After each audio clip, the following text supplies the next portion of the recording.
Xudoga shukr, hamma kreditimdan qutuldim. Endi faqat o'zim uchun yashayman. Bir kun bo'stonliq, bir kun zomin mazza qilib dam olaman. Qaytib kredit olmayman. Xudoga shukr, qutulganim rost bo'lsin. Men baxtliman Farangiz, mendan baxtli inson yo'q. Uyga borib ota-onamizdan suyunchi olamiz. Xursandmisiz? Yo, albatta xursandman. To'yim bo'lyapti, xursand bo'lmaymanmi? Ketdik. Yoshlar, qayoqqa? To'g'riga amaki? Chiqinglar. Sevishganlar, xursandsizlar? Xursand ham gapmi amaki? Baxtlimiz. Keliningiz bilan 1 yildan beri sevishamiz.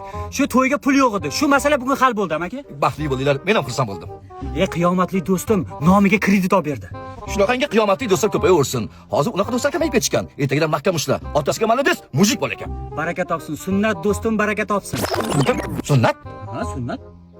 Familiyasi nima ekan? Bolbekov. Ergashvoy o'lmasmi? Shu. O'sha o'zini nomiga senga kredit olib berdimi? Yo, olib bermoqchi edi. Nomida kredit bor ekan amaki. Lekin masalani hal qilib berdi do'stim. Haligi otasi yaqinda kreditdan qutulgan ekan. Otasining nomiga kredit oldik. Bu bola mendan bo'lmagan. Itvachcha. Amaki to'yga o'ting a? O'sha qiyomatli o'rtog'ing bilan o'ligimga o'tinglar. Xo'p, voy aylanib ketasizlardan. Mana sen dada. Sen 7 oyda tug'ilgan chala bola emasmisan? Sen o'zi mendan bo'lganmisan? Sen meni o'zi o'g'limmisan? Yo, rohit mehramisan? Dada, nima qildim, dada? Voy dalpa yop, nimaga o'rtog'ingga meni nomimga kredit olib berasan? Voy, siqilmang, dada, o'tgan hammasi. Voy dalbam, bunaqa qiliqlaringdagi siqilib ketdim. Otib tasha. Hoy do'stim, ayt nega holing parishon, alamdan yuraging esilyaptimi?